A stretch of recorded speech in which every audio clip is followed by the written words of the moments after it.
Alejo Corvado estaba sentado en su despacho, en el séptimo piso del centro empresarial, revisando metódicamente los documentos del concurso público. Afuera, la oscuridad otoñal ya había devorado la ciudad, pero él no se daba cuenta del paso del tiempo. El trabajo se había convertido en lo único que lo mantenía en este mundo durante los últimos 3 años. La empresa logística Transiberia, que había fundado 8 años atrás, por fin tenía la oportunidad de alcanzar un nuevo nivel. El contrato con el gobierno regional para el transporte de materiales de construcción destinados a 3 obras sociales era ese mismo salto que le permitiría saldar todas las deudas y colocar a la compañía entre los líderes del mercado regional. La competencia era feroz. El principal rival era la empresa logística especial, dirigida por Sergio Culano, un veterano del sector, con 20 años de experiencia, contactos en la administración y fama de no tener escrúpulos a la hora de usar métodos sucios. Culano había perdido terreno los últimos 2 años, su flota de camiones estaba obsoleta, su gestión era ineficiente y varios escándalos por incumplimiento de contratos habían dañado su reputación. Transiberia, en cambio, funcionaba con precisión moderna, utilizando sistemas digitales de seguimiento de carga. Alejo sabía que su oferta era la mejor. Solo quedaba esperar la decisión de la comisión dentro de una semana. Se recostó en la silla, se frotó los ojos cansados y, por casualidad, miró la fotografía enmarcada en la esquina del escritorio. Paula y Elena lo observaban desde un instante congelado de felicidad, la última foto juntos, tomada en la costa 6 años atrás. Paula, su esposa, sonreía con aquella sonrisa especial que siempre lo reconfortaba al final de un día difícil. Elena, su hija, una niña de 5 años entonces, reía mostrando los 2 dientes frontales. Alejo pasó los dedos por el cristal del marco, como hacía cada noche. Costumbre. Ritual. Su manera de no olvidar. 6 años atrás, Paula había muerto. Un accidente laboral, trabajaba como contadora principal en una fábrica de muebles y aquel día una parte del almacén se desplomó. La investigación determinó que la causa fue la negligencia de los contratistas al reparar el techo. Una viga de hormigón cayó sobre ella. La muerte fue instantánea, eso le dijeron los médicos, intentando consolarlo. ¿Pero puede ser consuelo saber que tu esposa murió sin siquiera tener tiempo de asustarse? Elena sobrevivió a la pérdida de su madre pero solo durante 3 años. Alejo intentó mantenerse firme, ser un apoyo para su hija, pero él mismo se desmoronaba. El trabajo lo consumía desde la mañana hasta la noche, huía del dolor refugiándose en cifras, gráficos y contratos. A Elena la mandó con su abuela, su madre, que vivía en una pequeña casa en las afueras de Valdoria. Una casa antigua, con calefacción de leña, rodeada de silencio. Parecía que allí la niña estaría más tranquila que en el piso vacío donde cada rincón recordaba a Paula. Y luego ocurrió el incendio. O más bien, el envenenamiento por monóxido de carbono. Una noche de primavera, el tubo de la chimenea se agrietó. La madre de Alejo logró salir, pero perdió el conocimiento. Elena no tuvo esa suerte. 8 años de vida, grandes ojos castaños, una risa clara, preguntas infinitas. ¿Por qué? ¿Y qué pasa si? Alejo llegó cuando los bomberos ya habían sacado el pequeño cuerpo. No gritó, no lloró. Solo miraba. Algo dentro de él se rompió definitivamente. Después del funeral de Elena, se convirtió en un mecanismo que solo funcionaba: trabajo, casa, trabajo. Sin amigos, sin distracciones, sin intentos de vivir. Solo sobrevivir. Suspiró y abrió el cajón inferior del escritorio. Entre viejas tarjetas y bolígrafos olvidados, yacía el teléfono infantil de Elena, rosa, con pegatinas de flores. No podía obligarse a tirarlo. La batería llevaba años agotada, el teléfono no encendía. Alejo lo sacó, lo giró entre sus manos. El plástico estaba desgastado, las pegatinas descoloridas. Estaba a punto de guardarlo de nuevo cuando sonó su propio móvil sobre la mesa. Miró la pantalla, y su corazón se detuvo un instante antes de empezar a latir con violencia. No. Imposible. En el visor aparecía un número. Aquel número. El número de Elena. Pero el teléfono apagado de su hija estaba justo allí, en el cajón. Alejo se quedó inmóvil. Su mano tembló al acercarse al pequeño aparato rosa. La pantalla seguía muerta. Sin embargo, su móvil seguía sonando y el número en la pantalla pertenecía a su hija fallecida. Mecánicamente, como si observara la escena desde fuera, presionó el botón verde y se llevó el teléfono al oído. ¿Hola? Su voz sonó ronca. Un segundo de silencio. Luego, una voz infantil, tan conocida, tan suya, que el alma se le encogió de dolor. Papá, encuéntrame. Estoy con mamá. Ellos ya vienen. Y justo después, el tono prolongado de llamada terminada. Alejo no pudo moverse. El teléfono resbaló de sus dedos y golpeó la mesa con un sonido sordo. Se quedó sentado, aferrando los reposabrazos de la silla, tratando de respirar. Era la voz de Elena. Su entonación, su manera de alargar las vocales, incluso aquel leve temblor de miedo en las últimas palabras, era ella. ¿Pero cómo? ¿Cómo era posible? ¿Tal vez lo imaginó? ¿Una alucinación? No había dormido casi nada en la última semana, preparando el concurso. Cansancio, estrés, exceso de trabajo, todo eso podía causar, ¿qué? ¿Alucinaciones auditivas? Pero el teléfono realmente había sonado. Y el número era real. Alejo tomó el móvil, abrió el registro de llamadas. La última entrada, número de Elena. Hora, 22:47. Duración, 8 segundos. No había sido un sueño. La llamada existió. Intentó devolverla. Marcó el número, se llevó el teléfono al oído. Tonos cortos, luego la voz automática. El abonado no está disponible o fuera de cobertura. Un mensaje normal. Nada sobrenatural. Alejo se levantó y empezó a caminar por el despacho. Las piernas le pesaban, las sienes le latían. Alguien estaba usando el número de su hija. Alguien había grabado su voz. ¿Pero cómo? Todos los vídeos y fotos estaban guardados en su ordenador, en la nube, en un viejo disco duro. ¿Alguien los hackeó? ¿Y para qué? ¿Para asustarlo? ¿Para volverlo loco? Recordó las palabras de la llamada. Estoy con mamá. Ellos ya vienen. ¿Qué significaba? ¿Con mamá, en el cementerio? Había enterrado a Elena junto a Paula en el panteón familiar del cementerio municipal de Valdoria. ¿Y quiénes eran ellos? ¿Quién viene? El primer pensamiento fue una locura. ¿Y si fuera verdad? ¿Y si existiera algo que él no entendía? ¿Y si? Alejo se detuvo bruscamente y golpeó la pared con el puño. El dolor lo devolvió a la realidad. No. ¿Nada de Easy? Los muertos no llaman. Los muertos no hablan. Esto era un juego cruel. Alguien quería quebrarlo. ¿Pero quién? ¿Y por qué? Miró el reloj.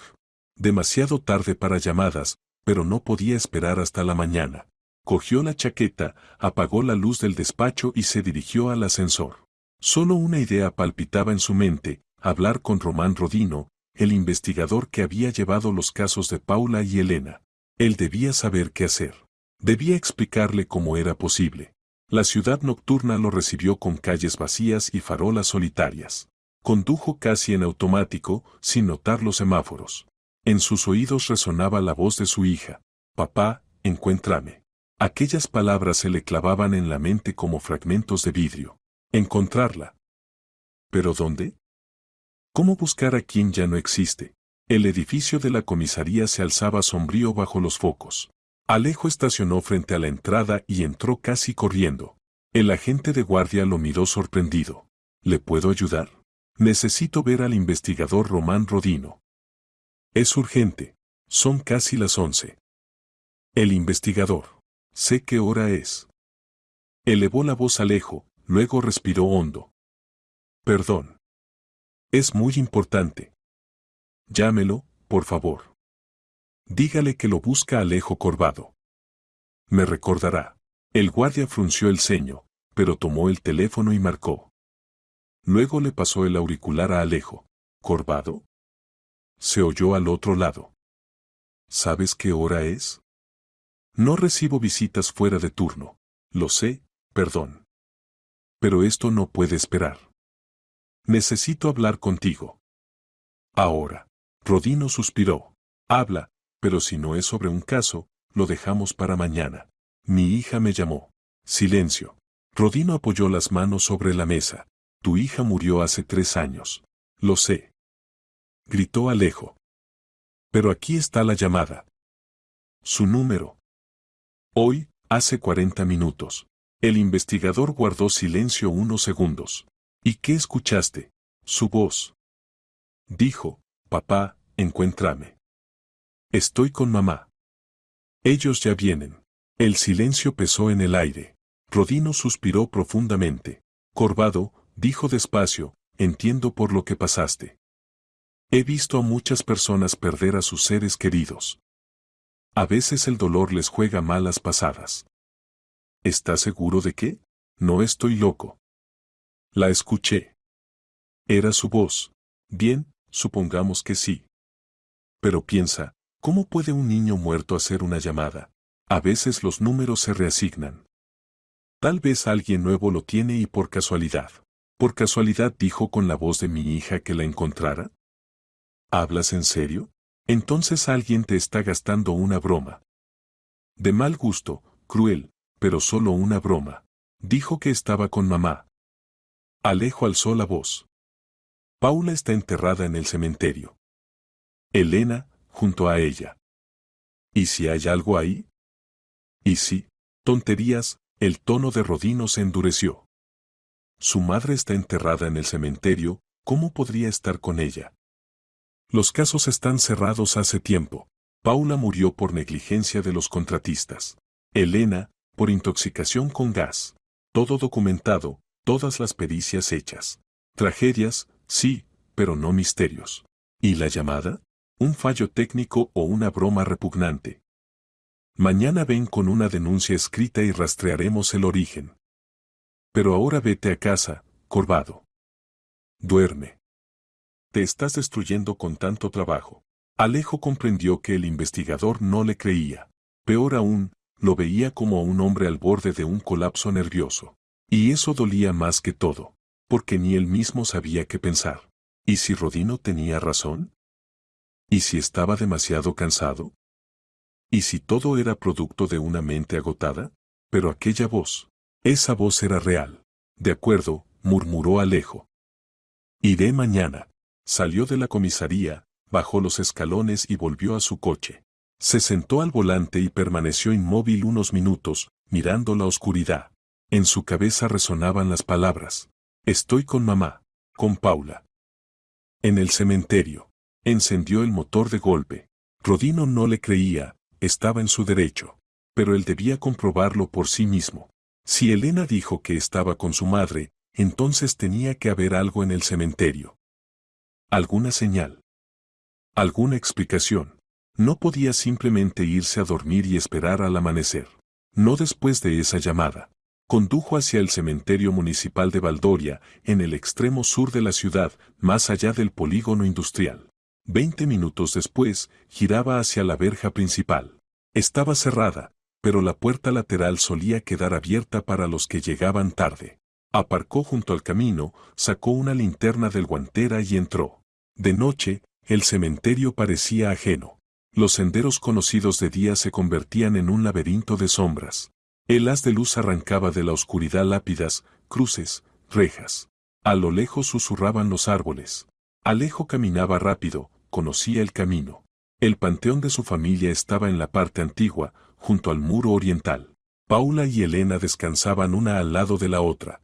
La luz de la linterna se deslizó sobre la verja familiar. Empujó la puerta y entró. Las tumbas estaban cuidadas, él mismo venía cada semana a limpiarlas y dejar flores. Pero esa noche, en el círculo de luz, vio algo que no estaba antes. Huellas frescas de neumáticos junto al sendero. Como si alguien hubiera llegado en coche hasta la reja.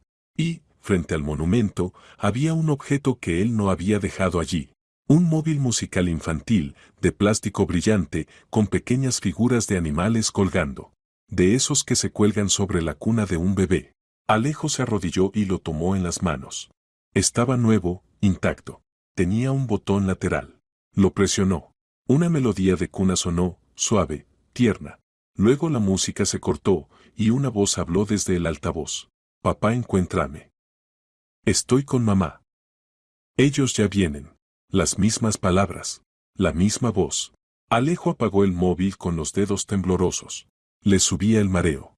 Alguien había estado allí. Alguien lo había dejado. Alguien había grabado la voz de su hija y la había puesto allí, sabiendo que él vendría. No era casualidad. No era un error. Era una acción planeada. ¿Pero quién? ¿Y por qué? Se puso de pie y miró alrededor. El cementerio estaba vacío. Solo lápidas, sombras y aquel maldito móvil en sus manos. Alejo se lo llevó consigo. No sabía aún qué haría, pero tenía claro una cosa. Alguien estaba jugando con él. Alguien se había metido en su pasado, en su dolor. Y aquello solo acababa de empezar. Alejo Corvado regresó a casa bien pasada la medianoche. El piso lo recibió con su acostumbrada vaciedad, 3 habitaciones donde casi no vivía, solo dormía entre turnos de trabajo. Dejó la chaqueta en el sofá, puso el móvil musical infantil sobre la mesa de centro y se quedó mirándolo largo rato, como si esperara que el juguete de plástico empezara a hablar por sí solo. No se atrevía a encenderlo de nuevo. Una vez había bastado. La voz de Elena, grabada y reproducida por un altavoz barato, le cortaba el oído más que cualquier cuchillo. Alejo caminó por la habitación, volvió a la mesa y con cuidado dio la vuelta al móvil. En la parte trasera había una pegatina con caracteres chinos y un código de barras. Un juguete barato, de los que se venden en cualquier mercadillo. Sin marcas, sin pistas de quién lo había dejado allí. Intentó abrir el compartimento de las pilas, pero la tapa estaba sujeta con tornillos diminutos. Hacía falta un destornillador y no tenía fuerzas para ponerse a buscarlo. Alejo se dejó caer en el sofá y se cubrió el rostro con las manos. El cansancio lo aplastó de golpe, quería desplomarse y desconectar. Pero una misma idea le daba vueltas en la cabeza, alguien sabía que iría al cementerio. Alguien lo esperaba. Y ese alguien dejó el móvil allí, precisamente hoy y después de la llamada. Así que lo estaban vigilando. ¿O lo habían hecho? La pregunta era, ¿desde cuándo y para qué? Alejo se levantó y se acercó a la ventana. Su piso estaba en el 5º piso de un bloque de apartamentos, con vistas al patio interior. Abajo, coches estacionados y unas pocas farolas encendidas. Todo parecía normal. Ningún coche sospechoso, ninguna persona mirando fijamente hacia sus ventanas. Pero eso no significaba nada. La tecnología actual permite vigilar a distancia, cámaras, rastreadores GPS, escuchas. Recordó su propio teléfono. La llamada había llegado desde el número de Elena. ¿Cómo era posible? Rodino dijo que los números a veces se reasignan, pero Alejo sabía con certeza que había seguido pagando esa línea los 3 años desde la muerte de su hija. No podía explicar por qué, simplemente no podía obligarse a cancelarla. Eso significaba que el número seguía activo y a su nombre. Nadie más podía tenerlo. Entonces, ¿cómo habían llamado desde él? Alejo tomó su móvil y abrió el área privada del operador. Entró en su cuenta y revisó el estado de la línea de Elena. Activa. Saldo positivo. Última actividad, esa misma noche. Llamada saliente a su propio número. Todo coincidía con el registro de llamadas. ¿Pero cómo lo hicieron? ¿Robaron la tarjeta SIM? No, la tarjeta estaba en una cajita con las cosas de su hija. La había visto un mes antes, cuando revisó sus juguetes. Suplantación de número. Había oído hablar de esa técnica, estafadores que falsifican el identificador de llamadas para mostrar otro número en pantalla. ¿Pero por qué alguien querría suplantar el número de su hija muerta? ¿Para asustarlo? ¿Para obligarlo a creer en lo sobrenatural? ¿O para que pareciera un loco cuando empezara a contarlo? La última idea le tocó un nervio. Alejo recordó la reacción de Rodino. El investigador había oído su relato como si viniera de alguien al borde del colapso. Vete a casa, duerme, te estás matando a trabajar. Respuesta estándar al estrés. ¿Y si alguien buscaba precisamente eso? Que pareciera inestable, que los demás dudaran de su cordura. Alejo se irguió de golpe. El concurso. El contrato con el gobierno regional. Decisión de la comisión dentro de una semana. Si de pronto empezaba a comportarse de forma extraña, presentarse en el cementerio de noche, hablar de llamadas de una hija fallecida, tornarse nervioso e irritable, sería una excusa perfecta para cuestionar su fiabilidad como socio. ¿Y a quién beneficiaría? Sergio Culano, propietario de Logística Especial, su principal competidor. Un hombre que había perdido posiciones y necesitaba desesperadamente ese contrato. Alejo había oído que Culano se movía con gente turbia, usaba vías grises, presionaba a rivales mediante terceros. ¿Pero llamadas con la voz de un niño muerto? Eso traspasaba los límites de cualquier competencia empresarial. Era cruel. Ruin. Pero lógico. Alejo se sentó al ordenador y abrió el navegador. Escribió, suplantación de número telefónico. Los resultados aparecieron uno tras otro, decenas de artículos sobre cómo los estafadores usan programas y servicios para cambiar el identificador de llamadas. Tecnología ni nueva ni compleja, basta con internet y saber qué número imitar. Siguiente búsqueda, síntesis de voz por muestra. Aún más resultados. Redes neuronales capaces de recrear la voz de una persona con pocos minutos de grabación. Hay tecnologías que producen imitaciones casi indistinguibles del original. A Alejo se le heló la espalda. Tenía vídeos con Elena. Muchos. Grabaciones familiares guardadas en la nube, en el ordenador, en un viejo disco duro. Si alguien había accedido a ellos, abrió su cuenta en la nube y revisó el historial de accesos. Última entrada, ese mismo día, desde su propia IP. Todo limpio. Pero eso no significaba nada. Un profesional podía entrar sin dejar rastro. O acceder por otro flanco. Quizá por las redes sociales. Alejo apenas entraba ya en sus perfiles, pero cuando Paula vivía, subían fotos y vídeos con frecuencia. Momentos familiares, fiestas, viajes. Elena aparecía a menudo.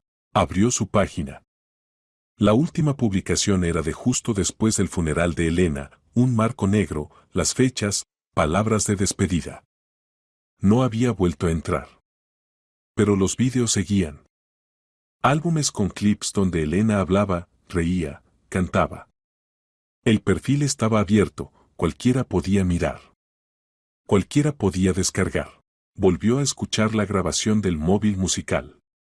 Papá, encuéntrame. Estoy con mamá. Ellos ya vienen.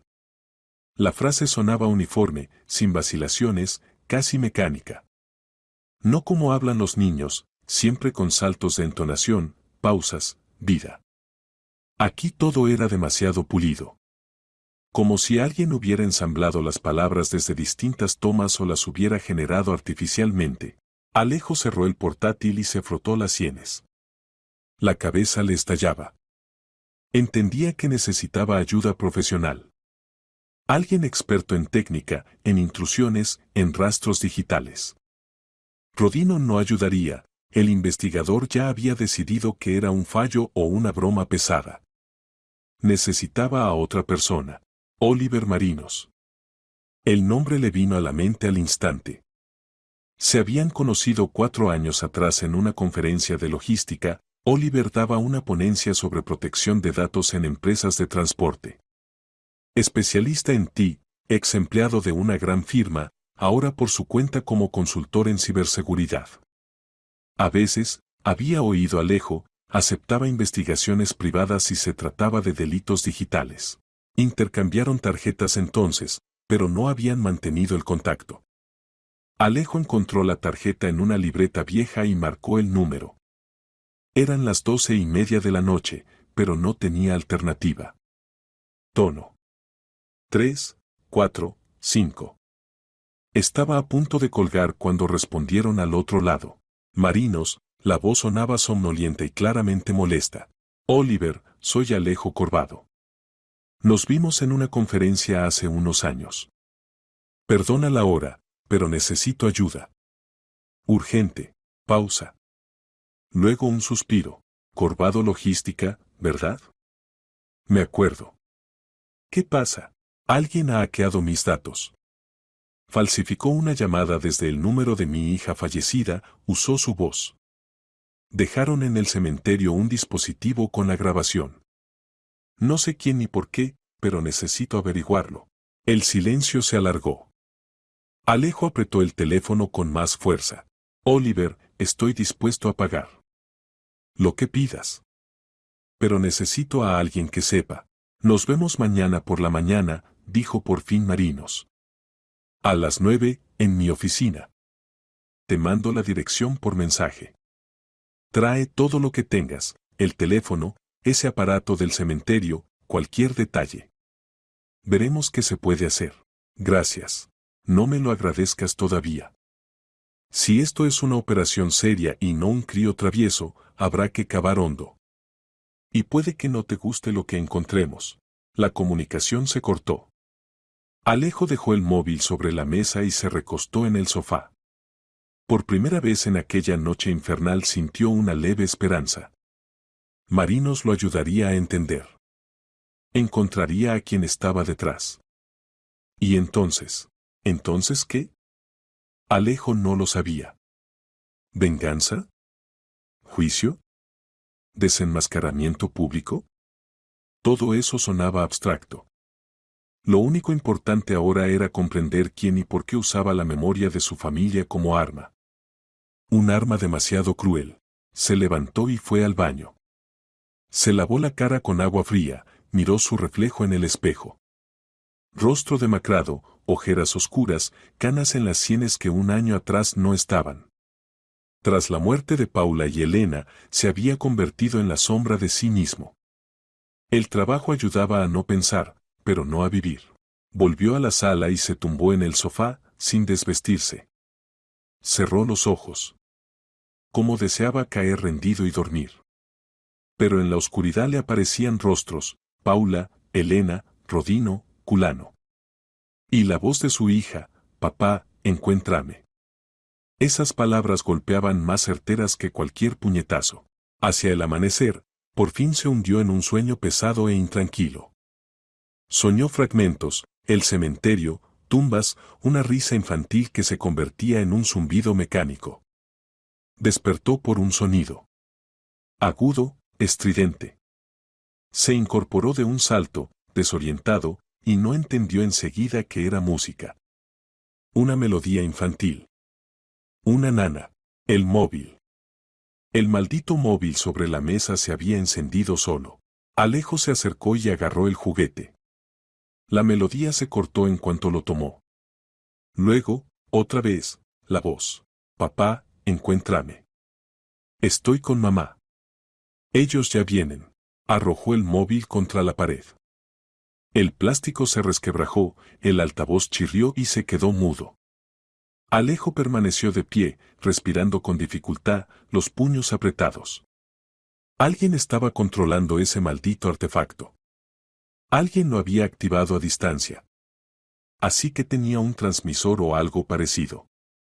Y eso significaba que sabían que se lo había llevado del cementerio. Estaban vigilándolo. En ese mismo instante, recogió los restos del juguete y se los llevó a la cocina. Encontró un destornillador, quitó los tornillos, lo abrió. Plástico, microchips, cables, pilas. Lo desarmó todo. A ver si ahora eran capaces de encender algo. Miró el reloj, las 7 de la mañana. Faltaban 2 horas para la cita con Marinos.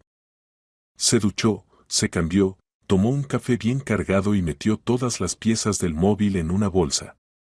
Luego cogió su teléfono, el portátil y salió del piso.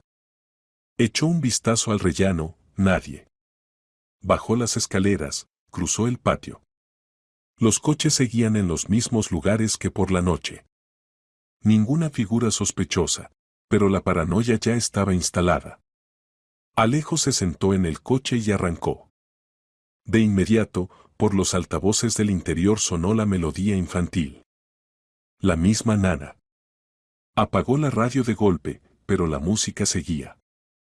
No venía de los altavoces, venía del teléfono. Lo cogió. En pantalla no aparecía ninguna app ni llamada entrante. Pero la melodía sonaba. Y luego, de nuevo, papá, encuéntrame. Estoy con mamá. Ellos ya vienen. Alejo apagó el móvil por completo. La música se cayó. Se quedó al volante, aferrándolo con fuerza, intentando respirar acompasado. Habían entrado en su teléfono. Podían controlarlo. Eso significaba que veían todo lo que hacía, oían todo lo que decía. Ya no era una simple broma. Era una operación planificada. Puso el coche en marcha y condujo hasta la oficina de Marinos. El despacho del especialista en ti estaba en un pequeño centro empresarial a las afueras. Aparcó, subió al tercer piso y encontró la puerta. Placa, Oliver Marinos. Consultoría y seguridad de la información. Llamó. Abrió un hombre de unos 40, vaqueros y sudadera, pelo corto, mirada atenta. ¿Corbado? Sí. Pasa. La oficina era pequeña pero moderna, 2 mesas con monitores, estanterías con equipos, una pizarra con gráficos y esquemas. Marino señaló una silla. Siéntate. Cuéntalo todo desde el principio. Alejo sacó la bolsa con los restos del móvil, su teléfono y empezó a relatar, la llamada de anoche, la visita al investigador, el cementerio, el móvil con la grabación, el encendido nocturno, la música por la mañana en el coche. Marino se escuchó en silencio, asintiendo de vez en cuando. Cuando Alejo terminó, el especialista examinó con atención los restos. ¿Ves este chip? Señaló una plaquita diminuta. Un rastreador GPS y un módulo GSM. El dispositivo podía recibir órdenes a distancia y enviar su ubicación. No solo querían asustarte, te estaban siguiendo. Querían ver a dónde llevabas el móvil, cómo reaccionabas. ¿Quién puede haber hecho esto? Profesionales. O gente que los contrató. Marinos dejó las piezas sobre la mesa y tomó el teléfono de Alejo. Déjame verlo. Conectó el móvil al ordenador y ejecutó varios programas. Alejo observó líneas de código desfilar por la pantalla. Marinos fruncía el ceño, abría archivos, revisaba el sistema. Al fin terminó y lo miró. Tienes un spyware instalado. Graba audio, rastrea ubicación, puede manejar mensajes y llamadas. Instalado hace poco, según los registros, hace una semana. ¿Cómo entró? ¿Actualizaste alguna app? ¿Clicaste un enlace de un mensaje? Alejo rebuscó en la memoria. Una semana atrás sí, había recibido un correo del banco. Entró por el enlace e introdujo sus credenciales. Notó que la página se veía un poco distinta, pero lo achacó a un cambio de interfaz. Phishing, asintió Marinos. De manual. Una página falsa, metiste usuario y contraseña, y de paso se descargó el programa. Después, tuvieron acceso a todo, contactos, archivos, nube. Y a los vídeos de mi hija. Exacto. Extrajeron la voz, la procesaron con una red neuronal y generaron las frases que escuchaste. La tecnología no es nueva, pero puede ser muy buena. Requiere dinero y tiempo. Alejo se tensó. ¿Quién? Aún no lo sé. Pero lo averiguaremos. Marinos empezó a copiar datos del teléfono. Sacaré los registros y veré a dónde iban. Con suerte encontraremos el servidor o al menos una IP. A partir de ahí, es más fácil. ¿Cuánto tiempo? Un día, quizá 2. Pero debes tener cuidado. Si han llegado tan lejos, no es una broma. Tienen un motivo. Piensa, ¿a quién le conviene que parezcas inestable ante los demás? Sergio Culano, dijo Alejo, firme. Mi competidor. Luchamos por un contrato grande. Si yo me rompo, lo obtiene él. Entonces encaja. Ataque psicológico para sacarte del juego. Cruel, pero eficaz. Marinos lo miró serio. ¿Estás dispuesto a actuar? Porque a partir de ahora será más duro. Lo estoy, Alejo sostuvo su mirada. Quiero saber la verdad. Y quiero que paguen. Marinos asintió. Entonces, empecemos. Alejo Corvado salió de la oficina de Oliver Marinos con la sensación de que, al menos, algo empezaba a aclararse. El especialista en ti había prometido ponerse en contacto al cabo de un día con los resultados del análisis. Mientras tanto, debía comportarse con la mayor naturalidad posible, no mostrar que había comprendido el juego. Si Sergio Culano estaba realmente detrás, cualquier muestra de pánico jugaría a su favor. Alejo subió al coche y fue a una tienda de electrónica para comprar un teléfono nuevo. El antiguo se había quedado con Marinos para la pericia. Insertó una tarjeta SIM nueva y encendió el aparato. En ese momento recordó la reunión con los socios, prevista en la oficina dentro de una hora. La jornada laboral seguía, pasara lo que pasara. Llegó a la oficina a las 10 en punto. La secretaria, Ana Paloma, lo recibió en la puerta con una carpeta de documentos.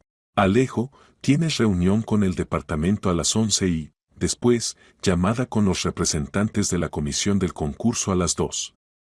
Ayer te llamó Ignacio Pérez del banco, pidió que le devolvieras la llamada. Bien, Alejo tomó la carpeta y entró en su despacho. Todo según lo previsto. Cerró la puerta y se dejó caer en la silla. Había que trabajar, concentrarse en números y contratos, pero la mente volvía una y otra vez a la voz de Elena, al móvil musical, a la idea de que alguien se metía metódicamente en su vida. Abrió la documentación del concurso y empezó a revisar los cálculos. Su oferta era competitiva, precios más bajos que los de Culano, flota más moderna, logística mejor diseñada. Pero si la comisión dudaba de su estabilidad. A las 11 dirigió la reunión con los gestores. Todo transcurrió con normalidad, se hablaron rutas, plazos, documentación. Alejo se esforzaba por mostrarse sereno, respondía con precisión, sin dar pie a que se notara nada extraño. Pero por dentro la tensión crecía. Cada mirada de sus empleados parecía sospechosa, cada pregunta, una prueba. Tras la reunión volvió al despacho y marcó desde el teléfono fijo el número del banco. Ignacio Pérez, gestor de crédito, respondió al tercer tono. Buenos días, Alejo. Llamaba por su préstamo. Nos han surgido unas preguntas sobre el calendario de pagos. ¿Qué preguntas? ¿Pago puntualmente? Sí, por supuesto. Simplemente llegó una solicitud del Departamento de Seguridad del banco. Querían confirmar su estabilidad financiera. Un trámite estándar, no se preocupe. Alejo se puso en guardia. ¿De dónde provino esa solicitud? No sabría decirle con exactitud, es un procedimiento interno. Pero todo está en orden, hemos confirmado su solvencia. Solo quería avisarle. Entendido. Gracias. Colgó y apretó los dientes. ¿Solicitud del Departamento de Seguridad? ¿Trámite estándar? Lo dudaba. Alguien estaba revisando sus finanzas, hurgando en sus asuntos. Ya no era solo presión psicológica, era preparar el terreno para desacreditarlo. Primero volverlo nervioso, luego insinuar que tenía problemas económicos y después. Sonó el teléfono. Un número nuevo, desconocido. Alejo contestó. Dígame. Silencio. Después, la melodía infantil. La misma nana. Alejo apretó el teléfono con más fuerza. ¿Quién es? La música se cortó. La voz de Elena, mecánica y vacía. Papá, encuéntrame. Colgó. Le temblaban las manos. Volvían a llamar. Sabían el número nuevo, aunque había comprado el teléfono hacía apenas 3 horas. Eso significaba que no solo seguían sus pasos por medios técnicos, tenían otras fuentes de información. ¿Alguien de su entorno? ¿Un empleado? ¿Un socio? Se levantó y se acercó a la ventana. Debía calmarse, tomar el control. Marinos le había dicho, actuar con cautela, no mostrar que había descubierto el plan. Pero ¿cómo mantener la calma cuando cada llamada, cada mensaje, era un golpe a los nervios? A las 2 se produjo la llamada con la comisión del concurso. Alejo activó el manos libres y se preparó para responder a las preguntas. La presidenta, una mujer de unos 50 años con tono oficial, saludó y fue al grano. Señor Corvado, estamos evaluando su propuesta. En general es competitiva, pero tenemos preguntas sobre plazos y garantías de calidad. Respondió con seguridad, aportando cifras, citando la experiencia de proyectos anteriores. Todo iba bien hasta que la presidenta hizo una pregunta extraña. Díganos, ¿todo está en orden ahora mismo en su empresa? ¿Ningún problema interno? Alejo se quedó helado. ¿A qué se refiere? Simplemente nos ha llegado información de que usted acudió recientemente a la policía. Queremos asegurarnos de que no guarda relación con su actividad empresarial. Sintió que por dentro todo se enfriaba. Rodino. La información sobre su visita al investigador se había filtrado. O la habían filtrado adrede. Es un asunto personal, ajeno al trabajo. Alejo forzó un tono uniforme. Mi empresa funciona con normalidad y cumple todos sus compromisos en plazo. Entendido. Gracias por la aclaración. La llamada terminó, pero el pozo se quedó. Ellos lo sabían. Alguien había informado a la comisión de que estuvo en la comisaría, de que tenía problemas. Era una injerencia directa en el concurso. Alejo llamó a Marinos. Oliver, siguen apretando. Llaman al número nuevo que compré esta mañana. Y lo de mi visita a la policía llegó a la comisión. Entonces la fuga no es solo tecnológica, habló Marinos deprisa. ¿Tienen a alguien en la policía o entre tus contactos? Hay que revisar a todos los que sabían de la visita. Solo Román Rodino. Nadie más. Entonces o le filtran a él o él mismo. No, Alejo negó con la cabeza, aunque Marinos no pudiera verlo. Rodino es íntegro. No lo haría. Pues alguien de su entorno, el agente de guardia, colegas, técnicos.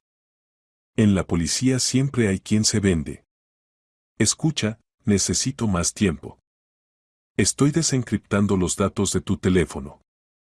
Pero hay algo interesante, encontré el servidor al que iban los archivos. Registrado a una empresa pantalla, pero, tirando del hilo, llegué a una compañía real. ¿Cuál?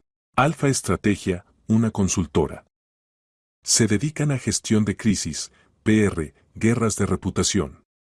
Oficialmente, impolutos, pero los rumores dicen que trabajan en gris. Entre sus clientes hay muchas firmas grandes. ¿Culano pudo contratarlos? Perfectamente. Si quería sacarte del juego, acudiría a gente así. Saben cómo romper a una persona sin violar la ley de forma directa, ataques psicológicos, filtraciones, fabricación de apariencias. Todo legal sobre el papel, pero sucio en esencia. Alejo cerró el puño. ¿Cómo los arrinconamos? Hace falta prueba dura, grabaciones, correspondencia, algo concreto. Por ahora solo tenemos indicios. Seguiré excavando. Tú compórtate como si nada. Ellos esperan tu derrumbe. No se lo des. De acuerdo. Al anochecer, Alejo volvió a casa destrozado. El día había sido una cuerda tensa, cada llamada lo hacía sobresaltarse, cada mensaje parecía una amenaza. Pidió comida, comió sin ganas y se sentó frente al ordenador. Tenía que verificar la información sobre Alfa Estrategia. Abrió su web, imagen sobria, lista de servicios, casos de éxito. Nada comprometedor. Pero en la sección equipo encontró la foto de uno de los directores, Víctor Cestero, experto en comunicación de crisis. Alejo escudriñó el rostro de la foto. Un hombre de unos 45, mirada segura, traje impecable.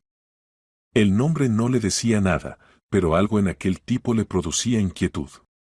Copió el nombre y lo buscó.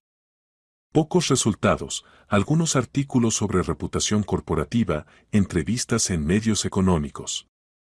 Nada personal, ningún escándalo. Una biografía limpia. Demasiado limpia. Cerró el navegador y se tumbó en el sofá. El cansancio venía en oleadas, pero no lograba dormirse. En su cabeza giraban las mismas piezas, Culano, Cestero, Alfa Estrategia, las llamadas, el móvil, la voz de Elena. Todo encajaba en un cuadro, pero faltaba lo principal, una prueba directa. De madrugada, el teléfono volvió a sonar. Alejo despertó sobresaltado y atendió. Número desconocido. Respondió en silencio. Pausa, y luego, papá, ya están cerca. Encuéntrame antes de que sea tarde. La voz de Elena, pero con otra frase. Estaban cambiando el texto, añadiendo palabras nuevas. Alejo no aguantó. ¿Quiénes son? ¿Qué quieren? Silencio. La llamada se cortó. Se levantó y encendió la luz. La decisión surgió al instante, había que actuar. Esperar a que Marinos reuniera pruebas estaba bien, pero no bastaba. Tenía que seguir el rastro él mismo. Y sabía por dónde empezar. Por la mañana, Alejo fue al cementerio. Esta vez de día, con gente alrededor.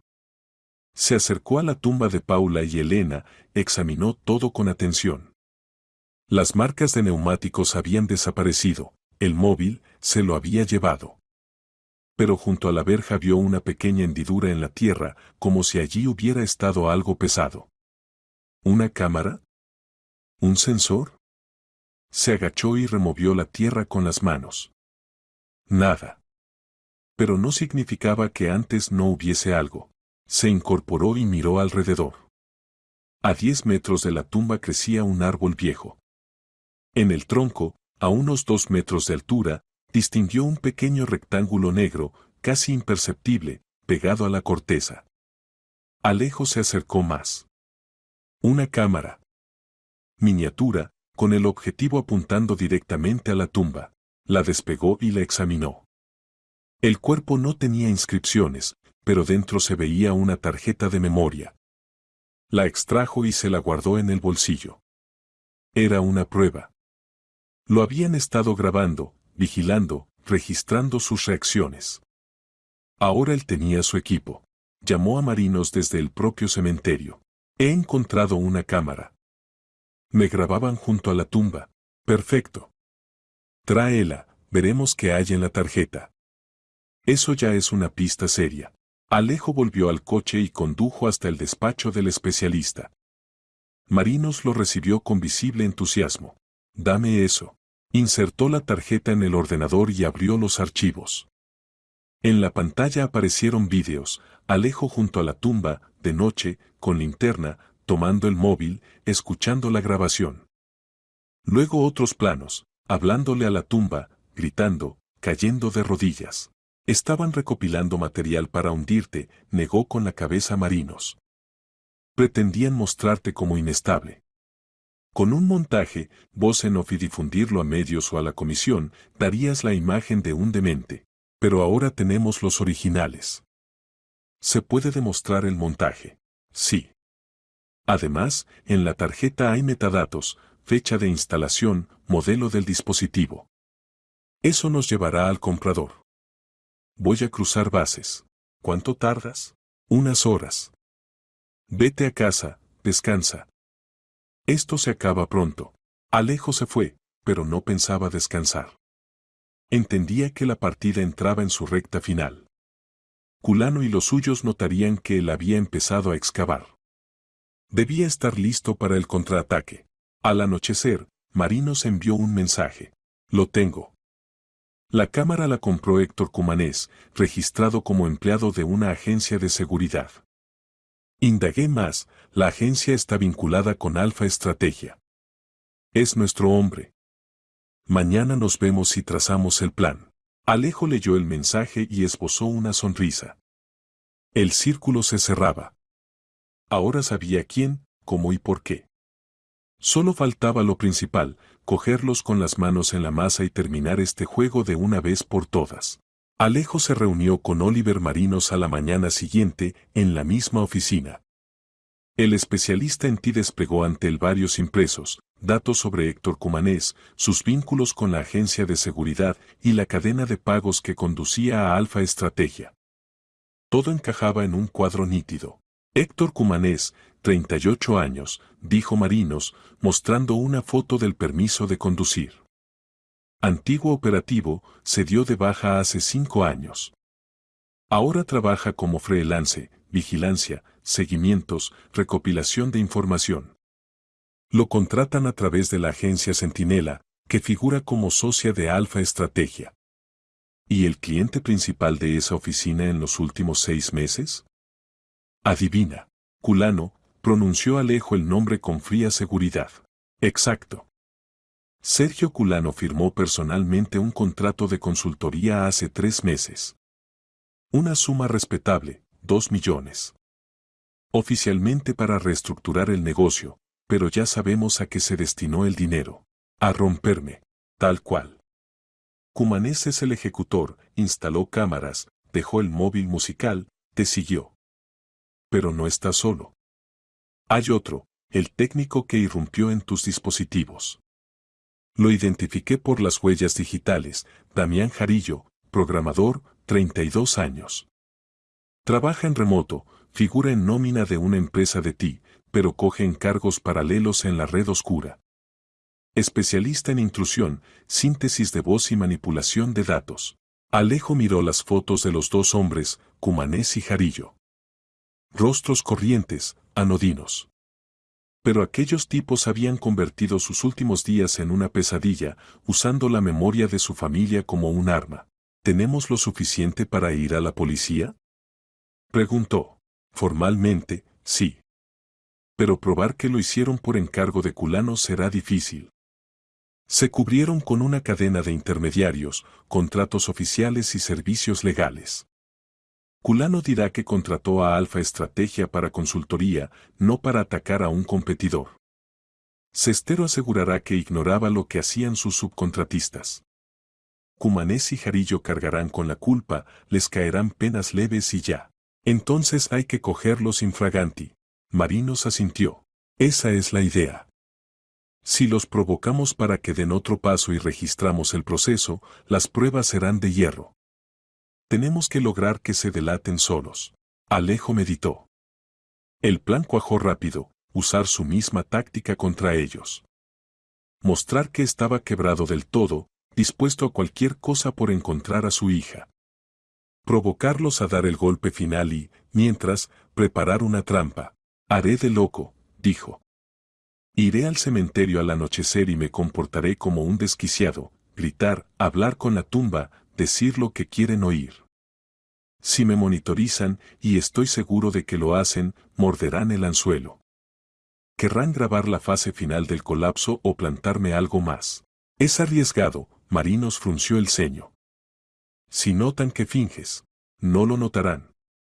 Seré convincente. Tú instala cámaras alrededor de la tumba y escóndete cerca. En cuanto aparezcan, lo grabas todo. Además, podemos avisar a Román Rodino para que se sume. Que esté cerca con la policía por si hay que detener. ¿Rodino te va a creer? Si le enseño lo que tenemos, sí. Es un investigador honesto. Va a querer llegar al fondo. Marinos guardó silencio, luego asintió. Bien. Prepararé el equipo, cámaras con visión nocturna, grabadoras, lo camuflaré todo. Pon tú la hora. Esta noche. A las 10. No podemos esperar, el concurso se decide pasado mañana. Si logran desacreditarme antes del fallo, lo habré perdido todo. Entonces, a moverse rápido. Alejo salió de la oficina con un plan claro. Faltaba convencer a Rodino. Marcó su número y pidió una reunión. El investigador se resistió al principio, pero aceptó cuando Alejo dijo que tenía pruebas. Se vieron en un café junto a la comisaría. Rodino llegó ceñudo, evidentemente molesto. Corvado, espero que no me hayas hecho salir en balde. Alejo colocó un pendrive sobre la mesa. Aquí tienes las grabaciones de la cámara que instalaron en la tumba de mi esposa. Y datos de quienes están detrás de las llamadas y del ataque psicológico, nombres, fotos, vínculos con el cliente. No es misticismo ni un brote mío. Es una operación planificada. Rodino tomó el pendrive, lo conectó al portátil y abrió los archivos. Miró en silencio, el rostro se le endurecía. Al terminar, se recostó en la silla. Es serio. Muy serio. Lo sé. Y esta noche volverán. Voy a provocarlos. Necesito a la policía cerca para registrar y detener. ¿Quieres montar una emboscada? Sí. Es la única forma de probar su culpabilidad de manera directa. Si solo aparecemos con este material, lo cargarán a los ejecutores. Pero si los agarramos en el acto. Rodino se frotó el puente de la nariz. Rompe el procedimiento. Necesito autorizaciones. No hay tiempo. Pasado mañana se decide el concurso. Si me desacreditan, lo pierdo todo. Y ellos se irán de rositas. El investigador guardó silencio, sopesando. Al fin asintió. De acuerdo. Estaré allí con 2 agentes. Pero si esto resulta humo, Corvado, te meterás en problemas. No lo será. Esa noche, Alejo llegó al cementerio municipal de Valdoria a las 10 en punto. Marinos ya estaba allí, había instalado 3 cámaras en puntos distintos, camufladas entre ramas y piedras. Él mismo se ocultó en un coche, en una carretera cercana desde la que podía vigilar el recinto. Rodino, con 2 agentes, aguardaba en la entrada, a unos 200 metros. Alejo salió del coche y caminó hacia la tumba. Llevaba un ramo de flores y el teléfono encendido, a propósito, para que vieran su ubicación si la rastreaban. Depositó las flores, se arrodilló y empezó a hablar. Alto, desgarrado, interpretando a un hombre al borde. Elena, te oí. Me llamaste. Dijiste que estabas con mamá. Estoy aquí, ¿me oyes? He venido. ¿Dónde estás? Dime dónde buscarte. Calló un segundo, atento. Silencio. Solo el viento en los árboles. Siguió. Dicen que estás muerta. Pero yo escuché tu voz. No puedes estar muerta si me hablas. Te voy a encontrar, te lo prometo. Solo dime dónde. ¿Quiénes son los que vienen? ¿Quiénes son? Intercalaba a propósito detalles de las llamadas, dejando claro que estaba poseído por la idea. Si Cumanés o Jarillo escuchaban, y Alejo estaba convencido de que lo hacían, debían creer que el plan había funcionado. Que él había perdido el control de la realidad. Pasaron 10 minutos. Alejo siguió hablando, a ratos gritaba, a ratos lloraba, al filo del teatro, pero verosímil. Entonces oyó un sonido leve, casi imperceptible, pasos. Alguien se acercaba. Se volvió. De entre la fila vecina de tumbas salió un hombre, el mismo Cumanés de la foto. Estatura media, complexión atlética, cazadora oscura. En las manos llevaba un maletín pequeño. Alejo se quedó inmóvil, fingiendo miedo. ¿Quién es usted? Cumanés esbozó una mueca. Tranquilo. He venido a ayudar. ¿A ayudar? ¿Cómo? ¿Buscas a tu hija, no? Yo sé dónde está. Alejo sintió la furia apretarle las entrañas, pero siguió con el papel. ¿Lo sabe? ¿Dónde? Dígamelo. Cumanés se acercó, abrió el maletín. Dentro había otro dispositivo, parecido a un móvil, pero más grande. Lo colocó sobre la lápida y lo encendió. Del altavoz salió la voz de Elena. Papá, estoy aquí. Debajo de la tierra. Ayúdame a salir. Alejo se cubrió el rostro, fingiendo desesperación. No, eso es imposible. Es posible, Cumanés se agachó a su lado. Pero debes hacer algo. Retírate del concurso. Declara públicamente que retiras tu oferta. Entonces ella descansará. ¿El concurso? ¿Qué tiene que ver? Mientras juegas a los negocios, ella sufre. Renuncia y todo terminará. Alejo alzó la cabeza y lo miró. En los ojos de aquel hombre no había un gramo de compasión, solo cálculo frío. Creía de verdad haber llevado a su presa al punto de dictar condiciones. ¿Usted viene de parte de Culano? Alejo pronunció el nombre a propósito. La sonrisa de Cumanés se ensanchó. Espabilado. Sí, Sergio te manda saludos. Valora tus capacidades, pero los negocios son los negocios. Ya me entiendes. Te entiendo. Alejo se incorporó despacio. Lo entiendo todo. Dio un paso hacia Cumanés, luego se giró bruscamente y gritó. Rodino, ahora. Cumané se estremeció y agarró el maletín, pero ya era tarde. De entre los árboles surgieron tres figuras, Rodino y los dos agentes. Uno encendió el foco, iluminando la escena. Policía. Quieto. Manos en la cabeza. Cumanés intentó correr, pero los agentes fueron más rápidos. Lo redujeron y le pusieron las esposas. Rodino se acercó a la tumba, tomó el dispositivo que Cumanés había traído y lo examinó. Grabación con voz de menor. Además, micrófono y transmisor. Todo queda documentado. Alejo se aproximó al detenido, que ahora estaba de rodillas, sujeto por los agentes. Usaste la voz de mi hija muerta. ¿Por qué? Un encargo, escupió Cumanés. Nada personal. Para mí sí es personal. Rodino posó la mano en el hombro de Alejo. Déjalo. Le haremos cantar. Se vendrá abajo.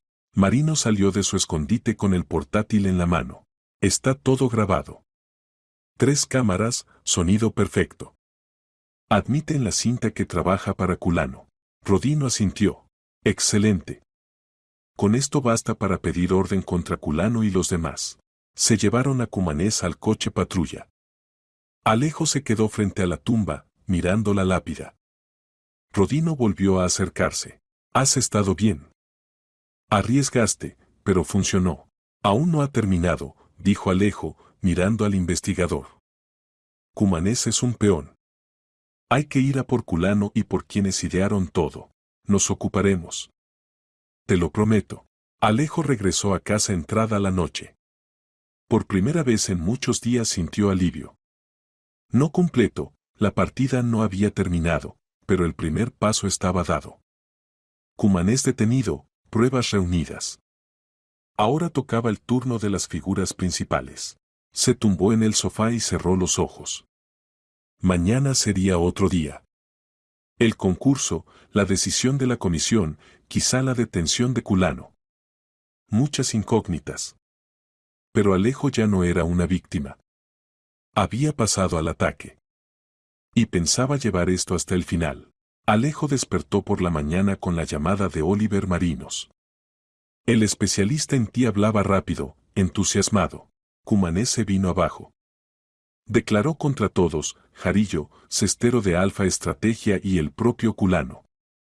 Román Rodino ya está tramitándolo todo. Para mediodía empiezan las detenciones. ¿A Jarillo también lo van a detener? Sí. Lo localizaron por direcciones IP y pagos. Ahora mismo van los agentes a por él. Intentó borrar huellas, pero yo alcancé a copiar lo necesario. En su ordenador tiene un archivo completo, grabaciones de tus conversaciones, audios sintetizados, chats con Cumanés y Cestero. Además, programas de suplantación de número y bases de muestras de voz. Es un caso blindado. Alejo sintió un frío satisfactorio expandirse por dentro. La cadena se rompía. Caerían uno a uno, ejecutores, organizadores, el cliente. La justicia se impondría, por muy solemne que sonara. ¿Y Culano? Rodino irá a por él después de detener a Jarillo. Quiere un paquete completo de pruebas para que Culano no pueda escabullirse. Tiene abogados caros y contactos en la administración, pero con estas pruebas ni ellos podrán ayudar. Por cierto, ¿te llamó la comisión del concurso? No. ¿Por qué? La presidenta pidió información sobre el curso de la investigación. Rodino le explicó todo, que fuiste víctima de un ataque dirigido por un competidor, que intentaron sacarte del concurso por métodos ilegales. Creo que jugará a tu favor. Puede que incluso descalifiquen la oferta de Culano de forma anticipada. Alejo colgó y se vistió. Tenía que ir a la oficina, el trabajo no espera, ni siquiera en días así. Los empleados no sabían lo ocurrido. Para ellos, la última semana había sido la de siempre, preparación del concurso, tareas de rutina. Alejo no pensaba darles detalles. Era su batalla, su victoria. Llegó a las 9, saludó a Ana Paloma y fue a su despacho. Se sentó, abrió el ordenador, pero no logró concentrarse en los documentos. La cabeza volvía una y otra vez a lo que estaría ocurriendo en ese momento, agentes entrando en casa de Jarillo, incautando equipos, interrogando. Luego tocaría Sestero. Y después, Culano. A las 11 lo llamó Rodino. Jarillo detenido. No opuso resistencia, empezó a declarar de inmediato. Confirmó todo, intrusión en tus dispositivos, síntesis de la voz de tu hija, coordinación con Cumanés. Dijo que el encargo le llegó a través de Sestero y que éste lo recibió de Culano. Dio cifras concretas, fechas de reuniones, correspondencia. Incluso le encontramos borradores de las frases que generó para la voz de Elena. Es monstruoso, Corvado. Trabajaban como si fuera un proyecto cualquiera, sin un atisbo de remordimiento. Nada sorprendía ya a Alejo. Borradores de frases. Se sentaron a decidir qué debía decir su hija muerta para destrozarlo con la máxima eficacia. Pulían palabras, probaban entonaciones. Para ellos solo era un encargo. Ahora vamos a por Sestero, continuó Rodino. Es la pieza clave. Por él pasaba el dinero, coordinaba las acciones. Si lo cogemos con pruebas, Culano no podrá zafarse. ¿Puedo ir? Mejor no. Es una diligencia oficial. Tu presencia podría ser usada por sus abogados como presión sobre la investigación. Pero estaré en contacto, te lo prometo. Alejo colgó y salió del despacho. Caminó por el pasillo, bebió agua, regresó. Esperar era insoportable. Entendía que, formalmente, su presencia no hacía falta, pero quería ver los rostros de quienes convirtieron su vida en un infierno esos días. Quería ver cómo se derrumbaban sus planes, cómo comprendían que habían perdido. Sobre la 1, le llegó un mensaje de Marinos. Sestero detenido. Intentó destruir documentos, quemaba papeles en la chimenea, borraba archivos del ordenador. No le dio tiempo. Los agentes entraron a tiempo. Encontraron el contrato con Culano, el plan detallado de la operación contra ti, toda la correspondencia con los ejecutores. Incluso un calendario de tus movimientos del último mes. Te seguían desde hace tiempo, lo prepararon a conciencia. Es su final. Alejo se sentó y se cubrió la cara con las manos. Final. Habían perdido. Todos sus esfuerzos, sus manipulaciones, todo aquel horror de llamadas y de la voz de Elena se había venido abajo. La justicia existe. No siempre llega rápido, pero existe. No se volvió loco, no cedió, no les permitió ganar. A las 3 sonó de nuevo el teléfono. Rodino. Estamos en la oficina de Culano. Llegamos con la orden de registro. Al principio se hizo el sorprendido, dijo que no sabía nada de ninguna operación. Pero cuando le mostramos las declaraciones de Sestero y la correspondencia, se puso pálido. Ahora está con su abogado, se niega a hablar sin él. Pero las pruebas son suficientes. Mañana habrá vista y medidas cautelares. Lo más probable, prisión preventiva. Demasiadas evidencias, acusación demasiado grave. Y riesgo de fuga, tiene dinero y contactos fuera. ¿A qué se expone? Cargos por violencia psicológica, intromisión en la vida privada mediante medios técnicos, intento de desacreditar a un competidor por vías ilícitas. Además, componente económico, intento de excluir a un competidor del concurso mediante actos delictivos. En conjunto, hasta 5 años efectivos, quizá más si la fiscalía añade agravantes. A Sestero y a los ejecutores también les caerá cárcel, entre 3 y 4 años a cada uno. Bien, dijo Alejo en voz baja, firme. Gracias, Román. Sin ustedes no habría sido posible. Te equivocas, te la ganaste tú. Arriesgaste, trazaste el plan, no te asustaste. Yo solo puse los sellos. Alejo colgó y se quedó largo rato inmóvil. Victoria. Plena, incontestable. Culano detenido, sus ayudantes bajo custodia, pruebas de hierro. El concurso estaba prácticamente ganado. Tras un escándalo así, la comisión no dejaría la oferta de Culano en lista. Transiberia obtendría el contrato, la empresa subiría de nivel. Todo por lo que trabajó meses, se cumplía. Pero lo principal no era eso. Lo principal, había protegido la memoria de Paula y Elena. No permitió que nadie las usara como herramienta, como arma. Se demostró a sí mismo, y al mundo, que incluso en la oscuridad más densa uno puede encontrar fuerzas para luchar. Esa tarde, Alejo volvió al cementerio. No por miedo ni por desesperación, sino porque quería. Había que cerrar esa etapa. Se acercó a la tumba de Paula y Elena, retiró las flores mustias y colocó frescas, rosas blancas, las favoritas de su esposa. Se sentó en el banco y contempló la lápida mucho rato. Se acabó, dijo en voz alta. Los que usaron vuestra memoria responderán. No les dejé ganar. No permití que os convirtieran en instrumento de la crueldad ajena. El viento hacía susurrar las hojas. El cementerio estaba tranquilo, sereno, teñido de colores otoñales. Sin voces, sin llamadas, sin melodías mecánicas. Solo memoria, auténtica, no falsa.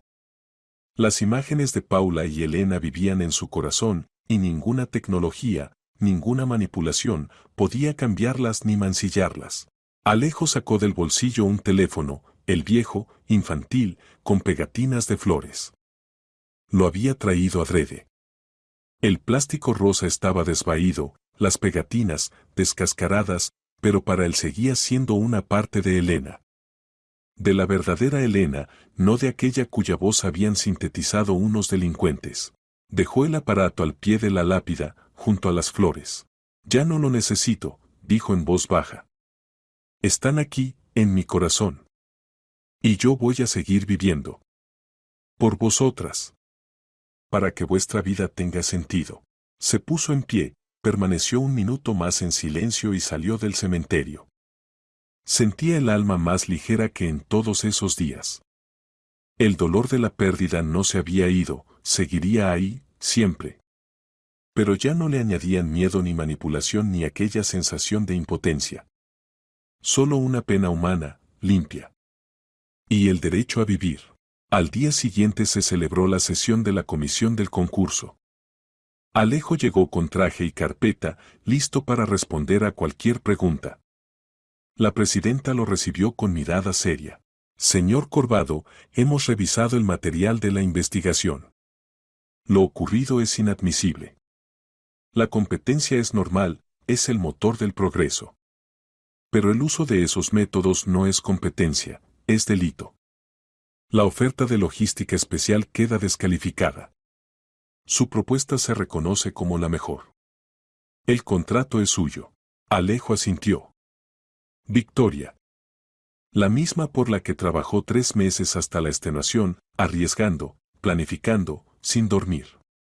Pero ahora no sentía euforia ni júbilo. Solo una satisfacción serena y honda. Gracias por la confianza, dijo. No les fallaré. Al salir, llamó a Marinos. El contrato es nuestro. Enhorabuena. Te lo ganaste de sobra. Sin ti no habría salido de esta pesadilla. Te equivocas, tú lo sacaste adelante. Yo solo te di herramientas. La fuerza la pusiste tú. Alejo colgó y se sentó en el coche. Por delante había trabajo, mucho trabajo. El contrato exigía esfuerzo, tiempo, recursos. Habría que comprar nueva flota, contratar gente, montar la logística. Pero lo lograría. Porque había aprendido lo esencial, no rendirse, aunque parezca que el mundo entero va en contra. 2 meses después tuvo lugar el juicio. Juzgaron juntos a Culano, Cestero, Jarillo y Cumanés, un caso sonado del que hablaron los medios locales. En los círculos de negocios se discutía el escándalo, muchos socios de Culano rompieron con su firma. A los 4 les impusieron penas reales, Culano, 5 años, Cestero, 4, Jarillo y Cumanés, 3 años y medio cada uno. Logística Especial quebró al mes, Alfa Estrategia perdió la licencia y cerró. La justicia se impuso total y sin reservas. Alejo asistió a la lectura de la sentencia. Observó a Culano en la sala, pálido, roto, avejentado por aquellos meses. Alguna vez le pareció invencible, rico, influyente, bien conectado. Pero toda fuerza tiene un límite. Y la ley es más fuerte que el dinero, cuando la sostienen la verdad y la constancia. Aquella noche, Alejo volvió a casa y abrió la ventana. El aire frío y limpio entró en la habitación. Miró la foto de Paula y Elena sobre la mesa. Le sonrió, por primera vez sin dolor, sin peso en el pecho, sin la culpa que lo persiguió 3 años. Lo conseguí, dijo en voz baja. Protegí vuestra memoria. Y voy a seguir viviendo. Por vosotras. Por mí. Para que nuestra historia no termine en tragedia, sino que continúe en mis actos y en mi recuerdo. La vida siguió. Trabajo, proyectos nuevos, desafíos nuevos. La memoria de su familia permaneció con él para siempre, pero ahora era una memoria luminosa, no envenenada por la crueldad ajena. Alejo Corvado pasó por el infierno y salió vencedor. No porque olvidara el pasado, sino porque no permitió que destruyera el futuro.